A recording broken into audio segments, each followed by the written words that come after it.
Corona काल पहाड़ बेहाल। नमस्कार, लोकमंच न्यूज देख रहे हैं आप। मैं हूं आपके साथ सुरभि राजपूत।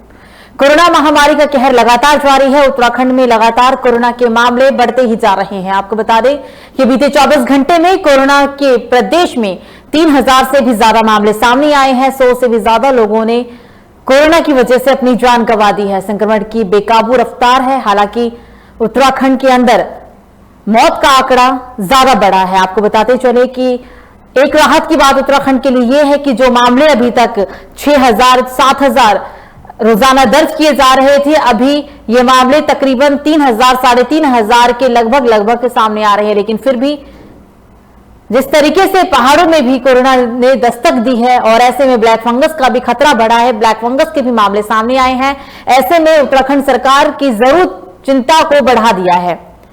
कोरोना की बेकाबू रफ्तार यहां देखी जा रही है। बीते 24 घंटे में कोरोना के 3000 से ज्यादा मामले सामने आए हैं। कुल रिकवरी रेट की अगर हम बात करें तो 2,38,000 से भी ज्यादा रिकवरी रेट है। लेकिन फिर भी चिंता का विषय यह है कि संक्रमण के जो मामले हैं वो उत्तराखंड के अंदर बेकाबू है। और इसी पर चर्चा करने के लिए हमारे साथ आम आदमी पार्टी के नेता अमजद उस्मानी जुड़ गए हैं, पवन कुमार चौहान बीजेपी नेता और राजेश रस्तोगी कांग्रेस नेता। सबसे पहले तो आप तीनों का ही बहुत बहुत स्वागत है लोकमंच न्यूज में। जी बिल्कुल। पवन जी, सबसे पहला सवाल आपसे ही और चर्चा की शुरुआत भी आपसे ही करेंगे। संक्रमण की बेकाबू रफ्तार है उत्तराखंड में, क्या लगता है तीसरी लहर उत्तराखंड के अंदर आ चुकी है? पवन जी। शहर तो पूरे देश में है और उत्तराखंड में भी बहुत ज्यादा दिक्कत थी, तो अब धीरे धीरे कम होती जा रही है जी। लग रहा है सुकून मिलेगा जल्दी हम लोगों को। सरकार का जो उद्देश्य है कि लोग ठीक से रहे, उनकी दूरियां रहे, लोग मास्क पहने और ये लॉकडाउन का उद्देश्य भी यही है। बिल्कुल, गरीब आदमी को कम से कम दिक्कत हो, ऐसा सरकार का प्रयास। तीसरी लहर को लेकर प्रशासन ने क्या तैयारी की है सर? क्योंकि ब्लैक फंगस ने भी दस्तक दिया है, ब्लैक फंगस के भी मामले बढ़े हैं प्रदेश में। प्रशासन ने क्या तैयारी की है? बीजेपी सरकार की तरफ से कितनी तैयारी है? पवन जी। सरकार पूर्ण रूप से तैयार है और तीसरी लहर के लिए क्योंकि हम बहुत जल्दी और इसलिए जाते हैं कि पीछे जो नुकसान हुआ है वो आगे ना हो, ऐसा सरकार का प्रयास है और हम सबको मिलकर के इसका मुकाबला करना चाहिए। सरकार ने व्यवस्था की है, जगह जगह सेंटर बनाए हैं, लोगों को रहने की, ऑक्सीजन की पूरी भरपूर मात्रा रहे, कमी ना आए, ऐसा प्रयास सरकार कर रही है। तो सरकार अब कहीं दिक्कत में नहीं है। शुरू में जो समय दिक्कत आई थी वो क्योंकि एकदम सब कुछ हुआ था, तो इसलिए अब सब कुछ ठीक है, अच्छा है और हम मुकाबला करने के लिए तैयार। बिल्कुल। राजेश जी, पवन जी कहते हैं कि सरकार ने पूरी तैयारी की है अपनी तरफ से, तमाम व्यवस्थाओं का उन्होंने जिक्र किया। आप कितने वाकिफ हैं? क्या प्रशासन की तरफ से, बीजेपी सरकार की तरफ से सच में उत्तराखंड के अंदर पूरी तैयारी कर ली गई है तीसरे वेव से निपटने के लिए? बीजेपी सरकार तो अपनी सरकार बचाने के चक्कर में लगी हुई है। आप देखिए कोरोना कितनी तेजी से बढ़ रहा है। इस समय में इनके मंत्रियों के जिस तरीके से बयान आ रहे हैं, इस सरकार के पास तो स्वास्थ्य मंत्री भी नहीं है। इसी सरकार के एक माननीय मंत्री ने कहा था बयान में गवर्नर से मिल करके कि यहाँ की चिकित्सा सेवा मिलिट्री के हैंड ओवर कर देनी चाहिए। तो सरकार तो जिस स्थिति में है पूरा प्रदेश देख रहा है। एक बड़ी स्पष्ट बात है और सच्ची बात है। अभी बताया इन्होंने कि वो जो रेट कम हो रहा है, रेशो कम हो रहा है, परसेंटेज घट रहा है हजारों की संख्या में। लेकिन आप देखो, आप ऐसी क्या स्थिति आ गई, जितनी भी रिपोर्ट सरकार दे रही है सब निगेटिव रिपोर्ट दे रही है। लोग इलाज कराने नहीं जा रहे हैं, घर बैठ रहे हैं, मर रहे हैं। एक्सपायरी का रेशो बढ़ रहा है। टीकों के ऊपर 45+ से ऊपर टीके नहीं है। 120 वेंटिलेटर बेड राज्य में ऐसे हैं जो डैमेज पड़े हैं, जिनको चलाने वाले नहीं है, जिनके ऊपर अच्छे सूझबूझ वाले उनके सिस्टम को जानने वाले नहीं है। लोग मर रहे हैं। बहुत कर तो रहे हैं, सरकार भी कर रही है। मैं भारतीय जनता पार्टी के माननीय प्रदेश अध्यक्ष जी का बयान भी पढ़ रहा था। बिल्कुल। राजेश जी पवन जी कुछ कहना चाहते हैं, बोलिए पवन जी, बोलिए। अपने घरों में उन्होंने कर रखी होंगी, अपने पार्टी वर्करों में कर रखी होंगी। पिथौरागढ़ में देखो क्या स्थिति है, चमोली में क्या स्थिति है, लोग मर रहे हैं। कहाँ सिस्टम है? ये समय राजनीति का नहीं है, ये समय लोगों। बोलिए पवन जी, बोलिए सर। तो आप लोग कांग्रेस के पास कांग्रेस का कोई कार्यकर्ता बाहर नहीं निकल रहा है। राजनीति तो आपने पूरी राजनीति की, आपने एक बयान ऐसा नहीं दिया जो लोगों को संदेश ठीक जाए। आप तो लोगों के लाशें जो मरे उन्हें 30 साल पहले उनकी लाशें उठा के लोगों को दिखा रहे हैं। मेरे पास है व्यवस्था, आपको कितनी चाहिए? यहाँ हल्द्वानी में व्यवस्था है, आप पवन सर लाशें दिखाने की जरूरत क्यों आन पड़ी? हल्द्वानी के अंदर हल्द्वानी में व्यवस्था है, हमारे पास व्यवस्था है। किस तरीके से बोल रहा है? क्या आपके पास मैं यही तो बता रहा हूँ, आप राजनीति कोई काम नहीं, आप राजनीति को आप कैसे बात कर रहे हैं? राजनीति होनी करनी चाहिए। आपने हॉस्पिटल में आज भी वेंटिलेटर लोगों को सारी व्यवस्था ऐसी बताई है। लोगों के यहाँ जा नहीं रहे। अरे कुछ रणजीत सिंह को देखिए, हरीश रावत को लोगों की सेवा करते आप बनाए ना, आपके मुख्यमंत्री तो हर की टाइम पर संतों के साथ स्नान कर रहे हैं, आपको लगे हुए हैं। अरे कुछ नहीं, आपके मंत्री तो स्वास्थ्य आपके मंत्री राजेश कर रहे हैं, राजेश जी आप लोगों का काम नहीं स्तर पर सेवा कर रहे हैं। आपको क्या नहीं है? आप सोच रहे हैं लोग बुरे अरे नहीं है। राजेश जी आप में जवाब दे रहा हूँ, होना चाहिए। अरे आप लोग नाम तो बताओ। अरे अरे आप अपने नाम को बताओ, आप बताओ। आप मैं बोलूंगा हेलीकॉप्टर में घूमना है, पुलिस का ओपन लेना है। अरे हमें पता है सरकार में क्या पवन जी एक बात का जवाब दीजिए। आप कह रहे हैं कि शासन, पवन जी प्रशासन आप कहते हैं पूरी तैयारी करके बैठा हुआ है, तो पिछली साल की कोरोना में उत्तराखंड की ऐसी स्थिति क्यों नहीं थी? इस बार संक्रमण की उत्तराखंड में बेकाबू रफ्तार है, इसके पीछे की वजह बता दीजिए। आप कह रहे हैं ना अपनी तरफ से कि प्रशासन ने पूरी तैयारी की है, क्या तैयारी की है? महाकुंभ के बाद स्थिति और कितनी बिगड़ी है, आप इसका जवाब दीजिए। मैंने कहा ना, सबसे पहले मैंने वही कहा जो स्थिति पीछे हुई थी, हमने उसको स्थिति को देखते हुए आगे ठीक करा है। सर नहीं था, पवन सर नहीं था ऐसे। वही उत्तराखंड पिछली साल था कि संक्रमण की रफ्तार में वो 0 पे पहुंच गया था, एक समय ऐसा भी आया था। और इस साल देखिए आपकी महाकुंभ की वजह से स्थिति कितनी भयावह है। सभी जानते थे महाकुंभ होगा तो क्या स्थिति होगी, आप इससे नहीं थे छूते, आप भी जानते थे, हर कोई जानता था कि महाकुंभ के बाद उत्तराखंड की क्या स्थिति होगी। सर ये गैस तोड़ने वाले, दवाइयाँ तोड़ने वाले, ब्लैक करने वाले तो यहाँ बैठे, तो फिर कैसे मैं यूपी की बात नहीं कर रही सर, कालाबाजारी की बात आप करते हैं तो उत्तराखंड की करिए। सिर्फ उसमें अंकुश कौन लगाएगा? यूपी सरकार लगाएगी या कांग्रेस सरकार लगाएगी, जो कहीं है ही नहीं। ये खाली बैठ के घर में बैठ के वीडियो बनाने वाले लोग हैं, इनके बस की कुछ नहीं है। ये आरोप इस तरह के लगाते हैं लोगों को, यादों को तो इन्होंने डरा डरा के मार दिया है। अरे भैया बताओ, माननीय उच्च न्यायालय के आदेश पे आपने क्या? अरे उच्च न्यायालय ने आपको बहुत आदेश दिए हैं। उच्च न्यायालय को वीडियो बनाने की नौबत क्यों आई सर? तैयारी कौन करता? वीडियो बनाने की नौबत क्यों आई? सुनिए राजेश जी, जब उतरे बोलते हैं आप कहते हैं उच्च न्यायालय हमारा हो गया। अगर आप इस तरह से काम करने वाले हैं तो बने रहिएगा पवन सर, राजेश सर बने रहिएगा। सीधा चलते हैं अब हम अमजद उस्मानी जी के पास। सुना होगा सर आपने दोनों का क्या कहना है। पवन जी कहते हैं कि प्रशासन ने अपनी तरफ से तैयारी पूरी की है। आम आदमी पार्टी भी बार बार जाके उत्तराखंड के अंदर तमाम वादे करती है, दिल्ली के तर्ज पर काम करने की बात करती है। कैसे देखती है आप तीसरे लहर को, अमजद जी? जो वर्तमान स्थिति है उत्तराखंड में कोरोना की, तो पिछले साल जो कोरोना की पहली लहर आई, उसके बाद लोगों ने बड़ी मुसीबतें यहाँ पे पूरे देश में झेली। उत्तराखंड भी उससे अलग नहीं है। तो लोगों की कुर्बानियां थी जिसकी वजह से ये कोरोना को कंट्रोल किया जा सका। और लेकिन सरकारें अपनी पीठ थपथपाने में लगी रही और भारतीय जनता पार्टी के छोटे कार्यकर्ता से लेकर सबसे बड़े नेता तक अपनी पीठ थपथपाने में लगे रहे। पूरा एक साल दिल्ली की क्या स्थिति है सर? कोई तैयारी दिल्ली की क्या स्थिति है? नहीं की। और एक मर्तबा फिर लोगों के सामने हर तरह का संकट खड़ा हो गया है।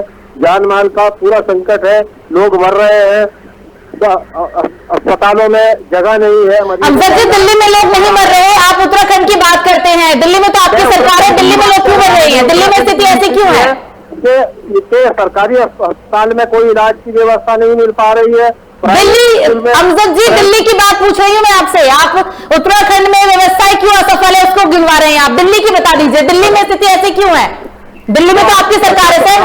अरे आप मैडम, आप चर्चा कर रही हैं उत्तराखंड की, जा रही है दिल्ली। आपने व्यवस्थाओं की बात की ना, तो व्यवस्था की अगर बात कर रहे हैं तो दिल्ली की भी बात कर लीजिए। कर रही थी, फिर दिल्ली से शुरू करके हम दिल्ली से जवाब देते ना। जवाब तो दिल्ली, आप सरकार तो आपकी है ना सर, जवाब से तो आप नहीं भाग सकते। जो सुन लीजिए, आप अगर सुनना दिल्ली की सुनना चाहती है तो जो जितनी सक्रियता दिल्ली की सरकार दिखाती है, जितनी अड़चने भाजपा सरकार उसके सामने खड़ी करती है, पूरे प्रदेश में अपनी मिसाल वो अकेली मिसाल है। कैसे मिसाल? किसी प्रदेश के सरकार के सामने नहीं होती है। संसद में कानून बना करके सरकार के सारे अधिकार छीन लिए गए हैं, लेकिन आज अरविंद केजरीवाल उनके मंत्री अधिकार छीनने के बावजूद भी वहाँ काम कर रहे हैं। इससे बड़ी मिसाल आपको क्या चाहती है? कहाँ मिलेगी आपको इससे मिसाल, बताइए। अमजद जी, जब अस्पताल बने तो दिल्ली सरकार ने बनवा दिया, जब स्कूल बने तो दिल्ली सरकार ने बना दिया, लेकिन जब व्यवस्थाओं की बात करें तो केंद्र सरकार ने ये कर दिया, बीजेपी सरकार ने वो कर दिया। मतलब व्यवस्थाएं आपने क्या, व्यवस्था अगर बेहाल है तो उसकी जिम्मेदारी ले ले केंद्र सरकार, उसकी जिम्मेदारी ले बीजेपी सरकार। आप दिल्ली पे चर्चा करनी चाहते हैं, उत्तराखंड पे? दोनों में सर, कोरोना पे चर्चा है। कोरोना ना उत्तराखंड का है, ना कोरोना यूपी का है, ना कोरोना दिल्ली का, कोरोना सबके लिए है। नहीं तो पहले यहाँ उत्तराखंड के लोग इसमें चर्चा में आपने शामिल किया, उत्तराखंड की स्थिति में बात कर लिया जाए तो अच्छा है। चलिए पहले उत्तराखंड की स्थिति पे ही बात कर लीजिए, बताइए। उत्तराखंड में जो देहात के इलाके हैं वहाँ लोग मर रहे हैं, किसी तरह की टेस्टिंग नहीं है, कोई इलाज नहीं है। दिल्ली की बात ना करें अमजद भाई। अरे भाई, यहाँ उत्तराखंड की बात कर लो। आप चुनाव में क्या है, सरकार का देश में आपको चुनाव लड़ना है 1 साल के अंदर। एक तरफा सारे अस्पताल बहुत मॉडर्न बना दिए थे, स्कूल मॉडर्न बना दिए थे। आपने क्या क्या कर दिया था? यहाँ खाली बहस करने के लिए, झूठ बोलने के लिए यहाँ बैठोगे, दिल्ली की बात कौन करेगा? ऐसा है, भारतीय जनता पार्टी झूठ में विश्वास करती है। मोदी, अरे आपके मोदी जी पीठ पर छपा रहे थे अपनी, आज कहाँ है? पवन सर सवाल मेरा था, सर मेरा सवाल अमजद जी से था। आप अगर दिल्ली और उत्तराखंड की बात करते हैं, आपने क्या कसर छोड़ दिया उत्तराखंड को दिल्ली बनने से? आपने क्या कसर छोड़ दिया? अगर आप जवाब ना ही दे तो भला हो, और अगर जवाब दे भी रहे तो सर ऐसे जवाब मत दीजिए। आपने भी कोई कोर कसर नहीं छोड़ा उत्तराखंड को दिल्ली बनने से। व्यवस्थाओं की बात करें, व्यवस्थाओं की बात करें सर, व्यवस्थाओं की बात करें। सरकार को उन्होंने बता दी पूरी, केंद्र सरकार तो उन्होंने बताई ना सुरभि जी। इस सरकार के मुख्यमंत्री को ये नहीं पता है कि वैक्सीन की व्यवस्था की गई है 18 साल के लोगों के लिए, या ऑक्सीजन की व्यवस्था की गई है। वो सरकार कोरोना से लड़ने की बात कर रही है। आप लोग यही काम कर रहे हो। आप उस वैक्सीन को ऑक्सीजन लिखा आप लोगों को, आप वैक्सीन और ऑक्सीजन का अंतर का पता नहीं है मुख्यमंत्री को। आपके खुद पढ़े लिखे गंवार मुख्यमंत्री नहीं है, पढ़े लिखे इतना बोलना जानते हैं। वो ये सब काम क्या करते हैं वो सब क्या होता है? तो बोलते क्या है? पढ़ने लिखने से क्या हो रहा है? बोल क्या रहे हैं? पढ़े लिखे का कोई मतलब नहीं रह गया। आप ये बताइए, उनके पढ़ने लिखने का प्रदेश में क्या फायदा हो रहा है? क्या नुकसान क्या हो रहा है? नुकसान, अरे जिससे आदमी को वैक्सीन और ऑक्सीजन का नहीं पता है, वो कोरोना से क्या लड़ाई लड़ेगा? अरे मेरा भाई, पूरा बयान आपने कभी सुना? आपने बनाया, खुद ही बना था, तो क्यों सुनोगे? चलिए आप सुना दीजिए। आज तक सरकार की तरफ से स्पष्टीकरण तक नहीं है उसका कोई। और वीडियो कर ले, पूरा बयान का वीडियो कर ले, वो भी सुन लीजिए आप। पूरा जनसंपर्क विभाग सरकार के पास है, आज तक उसको स्पष्टीकरण नहीं दिया है, इसलिए नहीं दिया तो कोई जवाब है ही नहीं। झूठे आरोप लगा करके भाग नहीं सकते, सारी बातों का जवाब यही देना पड़ता है। अरे आपको आपकी सरकार पूछ रही है तो ये मेरे से पूछ रही है, आपसे पूछ रही है, हमारे छोटी जी से पूछ रही है, सबकी जवाबदारी है। और देखिए, कोरोना का मतलब ये हम सबको मिलकर के लड़ना चाहिए। ये आप तो बोलने भी नहीं देते, मान्यवर, मिलकर क्या लड़ लोगे आप किसी से? बोलिए, आप तो बोलने नहीं दे रहे हैं। जब से चर्चा शुरू हुई है, मेरी समझ में नहीं आता चर्चा का फायदा क्या होगा? बोलो महाराज, बोलिए बोलिए बोलिए। आप तो किसी को बोलने ही नहीं दे रहे हैं। मैं नहीं, क्यों नहीं बोलने दे रहे? मैं कोई वो कुछ और लिया है क्या? बोलिए। आप चाहते हैं कि चर्चा न हो, बस दूसरी तरह हंगामा हो जाए, टाइम खत्म हो जाए। अमजद जी पूरी चर्चा होगी, पूरी बात रखिएगा। बोलिए सर, आपकी सुन लेते हैं। बोलिए, चलिए बोलिए आप। मेरा कहना ये है कि सरकार की कोई तैयारी नहीं है, न दूसरी लहर के लिए है, न तीसरी लहर के लिए है, और उसका साक्षात प्रमाण देखने को मिल रहा है। जो स्थिति यहाँ बनी हुई है वो आप देख लीजिए, कितने लोग यहाँ मर रहे हैं, न मरने वालों की रिपोर्टिंग है और न किसी तरह का टेस्टिंग है। जितने सरकार मौत के दावे कर रही है, वास्तव में उससे ज्यादा लोग मर रहे हैं।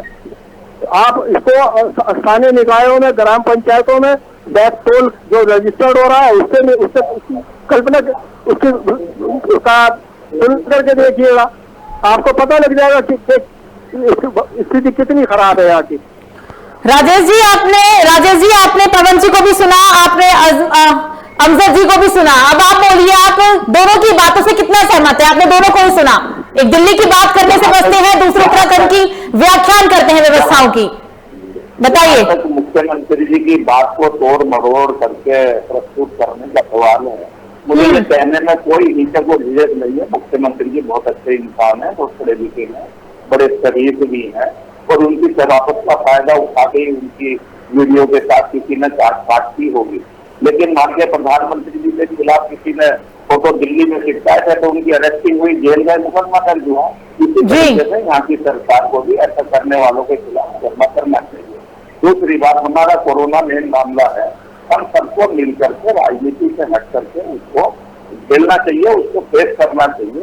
और जो आने वाली लहर है, ये तो जो हुआ तो हुआ, जैसा हो रहा है इसी चैनल पर मैंने देखा है, मीडिया में मैंने सुना है, पढ़ा है अखबारों में, क्या स्थिति अस्पतालों की है। अस्पताल में तो स्टाफ नहीं है, स्टाफ है तो ट्रेनिंग नहीं है, ट्रेनिंग है तो सिस्टम नहीं है, लेकिन उसके बावजूद भी हो तो रहा है ना इतना।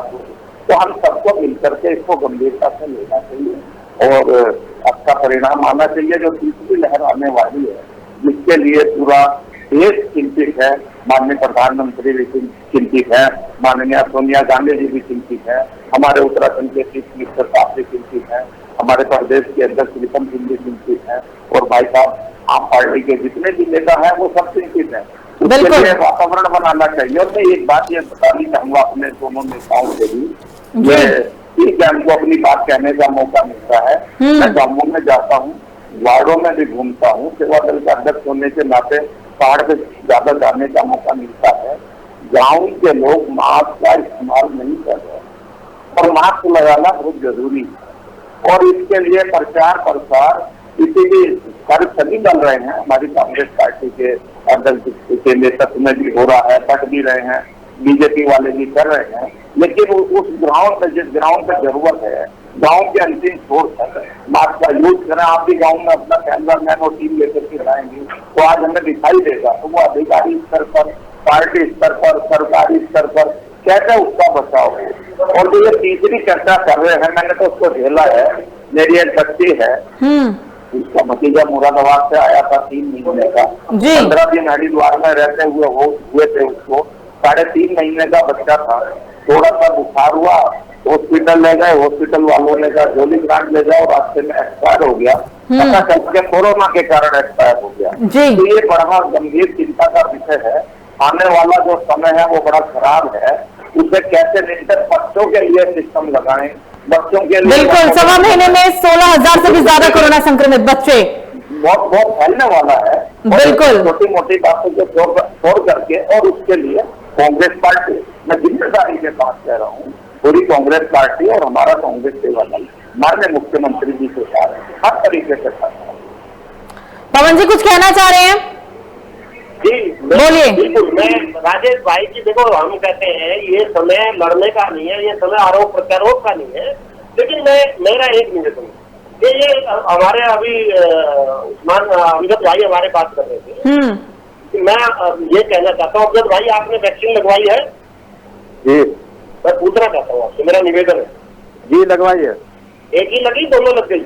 नहीं, एक ही लगी, दूसरी के लिए तो और टाइम लगवा ले, जबकि आपको तो बहुत पहले लग जाएगा। पहले तो सुनिए अमजद भाई, सुनिए, मैं बोला नहीं हूँ, उसके बाद जब आपने कहा मैं बोला नहीं।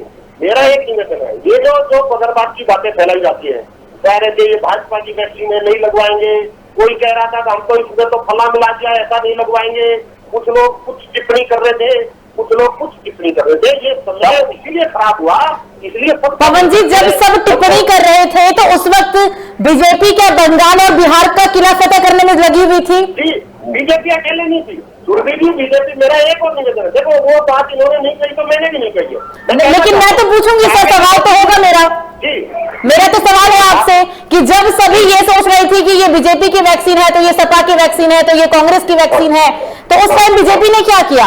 1 साल पहले कोरोना आया था सर, जी हाँ, चीन के वुहान से निकला हुआ कोरोना आज का नहीं है, 1.25 साल पहले का है। उस वक्त बीजेपी ने क्या तैयारी की? बीजेपी की तैयारी होती तो ये हाल नहीं होता जो इस साल हाल हुआ। किसी ने नहीं सोचा था कि 2021 की शुरुआत में ये हाल होगा। बीजेपी की तैयारी बता दीजिए, बंगाल फतेह करना था या बिहार करना था या दिल्ली हारना था, क्या करना था बीजेपी को? सर बोलिए। देखिए, हमने सबको प्रयास किया समझाने का कि लगवानी चाहिए, सबको लगवानी चाहिए। और बंगाल के चुनाव कोई लोकतंत्र में इतनी वैक्सीन है सर कहाँ? मुख्यमंत्री, दिल्ली के मुख्यमंत्री कहते हैं कि हमारे पास वैक्सीन नहीं है, वैक्सीन खत्म है। यूपी में भी वैक्सीन का जो वैक्सीनेशन है वो बाद में शुरू हुआ। उत्तराखंड के अंदर खुद 18 साल से ज्यादा लोगों का जो वैक्सीनेशन है, उम्र से ज्यादा वालों का, वो बाद में शुरू हुआ। वैक्सीन कहाँ है सर? उत्तराखंड में हम तो इम्पोर्ट एक्सपोर्ट करते रह गए, वैक्सीन हमारे पास थोड़ी ना है। हम वैक्सीन तो अमेरिका के पास है, वैक्सीन तो इजराइल के पास है, वैक्सीन तो ब्रिटेन के पास है, इटली के पास है, हमारे पास वैक्सीन नहीं है। वैक्सीन नहीं है 8 दिन से हमारे पास वैक्सीन होती सर तो ऐसे लोग थोड़ी ना मरते, दूसरे लहर में इस तरीके से थोड़ी ना संक्रमण वाले लोग मरते। नहीं है, सही कह रहे हैं आप। कम है मैं बोल रहा हूँ जब मामले सर पिछले वेव में सर 2020 के वेव की बात करते हैं, जब मामले 1000 थे, 100 में थे, 800, 900, तो उस वक्त देश के प्रधानमंत्री आते थे, नेशनल टीवी पे बोलते थे आप घर में रहिए, पूरा देश लॉकडाउन। लेकिन जब अब लाखों लाख मामले सब पहुंच चुके हैं, पूरे देश का बेहाल है, तो उस वक्त प्रधानमंत्री नरेंद्र मोदी राज्य सरकार के हाथ में छोड़ देते हैं कि जरूरत पड़ता है तो लगा लीजिए लॉकडाउन, वरना मर तो रहे तो कोई दिक्कत ही नहीं है। अब पिछली बार केंद्र सरकार के हाथ में था, पूरा देश लॉकडाउन था, इस बार ऐसी स्थिति क्या थी? बंगाल चुनाव जीतना था या यूपी में चुनाव करवाने थे त्रिस्तरीय? इस बात से कैसे भागेंगे? राजनीति नहीं कर रहे, इस बात से कैसे भागेंगे? सूर्य जी, पंजाब में तो चुनाव नहीं कर रहे थे ना, हम राजस्थान में नहीं कर रहे थे ना, दिल्ली में हमने चुनाव नहीं किए। पिछले चुनाव के बाद ही स्थिति बिगड़ी थी सर। बंगाल का चुनाव कब आया? बिहार का चुनाव कब आया? बताइए। वो किसान आंदोलन चल रहा, वहां नहीं स्थिति बिगड़नी थी, उसके लिए नहीं कहना चाहिए सबको। किसान आंदोलन के लिए नहीं बोलना चाहिए हर नेता को, वो आंदोलन गलत है। और क्या मोदी जी अकेले रैली कर रहे थे? राहुल जी भी कर रहे थे बंगाल में। अब बंगाल में भी कोरोना आया ना, लेकिन जब बंगाल में चुनाव था उस टाइम बंगाल में कोरोना नहीं था। नहीं, कोरोना नहीं था तो कोरोना तो पहले हिंदुस्तान में भी नहीं था, धीरे धीरे बढ़ता है ना सब चीज। सर तैयारियों की बात हुई है, वैक्सीनेशन की बात हुई है, आपने कहा ना सबको वैक्सीन लगानी चाहिए। वैक्सीन कहाँ से लगे? जब वैक्सीन हो तब तो लगे ना। सूर्य जी, राज्य सरकारों ने कहा कि हमें ताकत दीजिए, हम निर्णय लेंगे, निर्णय लेने के लिए छूट देंगी उनको। अब कहते हैं लॉकडाउन लगाइए, पहले कहते थे लॉकडाउन क्यों लगाया? पूर्वी जी, राजनीति बंद नहीं होती, तभी तो लोकतंत्र है, ना जो मर्जी बोल सकता है। लोकतंत्र तो नहीं है सर, राजनीति तंत्र जरूर है। लोकतंत्र तो दिख ही नहीं रहा, राजनीति तंत्र है। हर कोई राजनीति की रोटी सेकने के लिए तैयार है। बिल्कुल, मैं कह रहा हूँ कि आज सब बातें, अब जैसे हमारे भाई ने क्योंकि राजनीति है तो सब जायज है। सब लोग बात करें और इस तरह का माहौल बना के सब चलेंगे तो गाँव में भी जाएगा, बहुत जगह भी जाएगा, सब जगह। राजेश जी कुछ कहना चाह रहे हैं? पवन जी, राजेश जी कुछ कहना चाह रहे हैं, बोलिए सर। जो सवाल सुरभि जी, जो सवाल आपने उठाया है ये निश्चित रूप से कहीं ना कहीं चूक हुई है। वही सवाल कांग्रेस के नेता राहुल गांधी जी ने पिछले वर्ष जनवरी में उठाया था, जब ये विदेशों में हल्ला मचा था कोरोना का। वास्तव में उन्होंने कहा था कि इससे बचाव के लिए भी तैयारी होनी चाहिए। उनकी बात को अगर हल्के में ना लिया जाता तो आज ये स्थिति ना होती। मोदी जी निश्चित रूप से उसको सेट कर लेते, समझ, अगर वो उनकी बात को हल्के में डाले। तो उन्होंने दो ही बात तो कही थी, एक मिनट, उन्होंने दो बातें कही थी कि हमारे देश में कोरोना पैर पसारने वाला है। एक उन्होंने ये बात कही थी कि जो गरीब आदमी है, पीड़ित आदमी है, आज भी सुरभि जी ऐसे लोग हैं, मुख्यमंत्री राहत कोष से मिल नहीं रहा है, बीजेपी के विधायक मदद नहीं कर रहे हैं, ये मियाँ बीवी दोनों स्थितियां है, ऐसे लोग भूखे मर रहे हैं। मेरे साथ उनके रिकॉर्ड भी उपस्थित हैं और हम मुख्यमंत्री राहत कोष से आर्थिक सहायता भी मिलनी बंद हो गई। राहुल जी ने कहा था 6,500 रुपए ऐसे गरीब परिवारों को हमें पेंशन के रूप में कोरोना के दौरान देना चाहिए, तो वो पैसा मार्केट में लेकिन राजेश जी इस्तेमाल होता है। ठीक है, आज के ठीक है, एक मिनट बोलिए। आज के समय में ये महामारी है, ये है ईश्वर की देन है, सबको मिलकर के झेलनी है, लेकिन सरकार की एक व्यवस्था होती है। और ये पिछले जो चीफ मिनिस्टर थे उन्होंने भी अच्छा काम किया, जो अब है इन्होंने भी अच्छा काम किया, लेकिन दुख का बात ये है जो काम सुप्रीम कोर्ट के डायरेक्शन पे या माननीय उच्च न्यायालय नैनीताल की डायरेक्शन पे सरकारें कर रही है, इस काम को खुद अपने आप करती तो आज ये स्थिति नहीं होती। तो जी एक बात जरूर मैं आपके संज्ञान में डालूंगा, उसमें आप तो उसका जैसे भी आप उसे समझे सरकार का भी बात होता है। मुख्यमंत्री जी बहुत अच्छा है, अच्छा काम हो रहा है, लेकिन क्या हो रहा है कि कोरोना के टेस्टिंग की रिपोर्ट निगेटिव आई है। अब आदमी लेकर के उस रिपोर्ट को जी लापरवाह हो जाता है, ठीक है, इलाज करता नहीं है, पता चला तो दिन में वो बढ़ गया और एक्सपायर भी हो गया। इस कारण एक्सपायरी के रेशो हमारा बढ़ रहा है, इस पर थोड़ा सा ध्यान देने की जरूरत है। सारी बातें रखी आपने राजेश जी, जी आपकी पूरी बात सुनी है हमने, लेकिन सर जी राजेश जी बिल्कुल राजेश जी, लेकिन कांग्रेस पार्टी विपक्ष की बहुत मजबूत पार्टी है, आपने सभी कमियों को गिनवा दिया, लेकिन आप इतना बता दीजिए कि कांग्रेस पार्टी की तरफ से इस महामारी से निपटने के लिए क्या तैयारी की गई थी? क्या सिर्फ आरोप प्रत्यारोप का ही कांग्रेस का इंतजार कर रही थी कि वेव आएगी, बीजेपी काम नहीं करेगी या बीजेपी के जो काम नहीं करने की चीजें हैं उनको गिनवाएंगे? बहुत मजबूत पार्टी है विपक्ष की पार्टी कांग्रेस, क्या काम किया? क्या सिर्फ आरोप प्रत्यारोप का इंतजार था? हाँ, सुरभि जी, कांग्रेस पार्टी को जब सरकार ने आदेश किया कि विधायकों को इतनी अपनी वेतन कम दिया जाएगा, इतनी निधि रोकी जाएगी, उस पर उन्होंने अपनी सहमति जताई। और हमारे कांग्रेस अध्यक्ष विक्रम सिंह जी ने अभी पीछे चीजें, एम्बुलेंस है, खाने की चीजें हैं, ये सब उपलब्ध कराई। अब एक पूरे प्रदेश में शायद आपको जानकारी नहीं लगी होगी, होती तो ये बात भी ना आती। अभी पूरे प्रदेश में सुरभि जी साप्ताहिक हमारे कांग्रेस के कार्यकर्ता रक्तदान का कार्यक्रम करने पूरे प्रदेश में हर जिले में चल रहा है। वो इसलिए कि जिसको जरूरत हो ब्लड की उनको ब्लड चढ़ाया जाए, बचाया जाए। लगातार लगे हुए हैं और लगे रहेंगे, और इस बीमारी से जैसे हम लड़ रहे हैं, मैं सरकार से अलग भारतीय जनता पार्टी से भी आग्रह करता हूँ, आपसे भी आग्रह करता हूँ, चुनाव तो 1 साल बाद है, अभी लोगों की सेवा में जाने का समय, उनको बचाने का। बिल्कुल बिल्कुल, मैं सुरभि जी बोलूं? बिल्कुल बिल्कुल सर, बोलिए। मेरा निवेदन, बिल्कुल राजेश जी, आप धन्यवाद आपका, आपने सहयोग की बात की है, लेकिन मैं बताना चाहता हूँ हम भी रात दिन सेवा में है, और जो आज स्थिति इस तरह की नहीं है और है, उनको आगे आना चाहिए, उनको लाना चाहिए। विधायक भी मदद कर रहे हैं, अपनी निधि से मदद कर रहे हैं, मुख्यमंत्री मदद कर रहे हैं, हम राशन दे रहे हैं, फ्री राशन दे रहे हैं, मजदूरी किसी की बंद नहीं की है, चाहे वो किसी तरह का निर्माण कार्य है या कोई अन्य कार्य है, वो सब चल रहे हैं, फैक्ट्री चल रही है। लेकिन मुख्यमंत्री राहत को जब ईमानदारी के धर्म की बात नहीं है, आप हल्द्वानी में भी अगर एक केस देते हैं तो मैं आपकी गुलामी स्वीकार। अमजद जी कुछ कहना चाह रहे हैं, अमजद सर बोलिए, अमजद जी बोलिए। राजेश भाई आप जानते हैं, बोलिए सर, अमजद उस्मानी जी बोलिए आप। उसका पैसा कितने दिन पवन जी, अमजद जी कुछ कहना चाह रहे हैं, उनकी सुन लेते हैं सर, उनकी सुन लेते हैं, बोलिए सर। मैं कहना चाह रहा हूँ, अभी राजेश जी ने चुनाव का मुद्दा उठाया था, तो जो चुनाव बंगाल का हो चुका है जी, दूसरे राज्यों का जी, तो बहुत चर्चाएं हो चुकी हैं जी, तो उनको तो हम दोबारा रिलीज न करें, लेकिन आने 2022 में जो है कई राज्यों में चुनाव होने हैं, तो इस बात पे गंभीरता से ये विचार किया जाना चाहिए कि आने वाले जो चुनाव है उसमें सभी पार्टियां चुनाव लड़ेंगी अपने अपने तरीके से, लेकिन प्रचार का तरीका क्या होना चाहिए, क्या बड़ी रैलियां होनी चाहिए, बिल्कुल, और उसको उस टाइम पे जो आज हम जी अमजद जी समय की कमी है, इस चर्चा को यही मुझे ना चाहते हुए भी समाप्त करना होगा। आप तीनों ही हमारे साथ जुड़े और चर्चा में शामिल हुए, इसके लिए आपका बहुत बहुत शुक्रिया। हमारे साथ अमजद उस्मानी थे, नेता आम आदमी पार्टी के, हमारे साथ पवन कुमार चौहान, नेता बीजेपी, और राजेश रस्तोगी, नेता कांग्रेस। तो सुना आपने कि किस तरीके से हमने नेताओं से चर्चा की, जानने की कोशिश की कि क्या जो स्थिति है इस वक्त देश में महामारी, कोरोना महामारी और दूसरी ओर ब्लैक फंगस के भी जो मामले हैं पूरे देश के अंदर वो लगातार बढ़ते जा रहे हैं। 200 से ज्यादा लोगों ने ब्लैक फंगस से भी जान गंवा दी है। और ऐसे में हम इस वक्त चर्चा में बात कर रहे हैं उत्तराखंड में कोरोना की स्थिति को लेकर, क्योंकि कोरोना उत्तराखंड के अंदर बेकाबू है। हालांकि अगर हम संक्रमित मरीजों की बात करें उत्तराखंड के अंदर तो 3000 से ज्यादा मामले सामने आए हैं, लेकिन मौत का आंकड़ा जो है वो बड़ा है।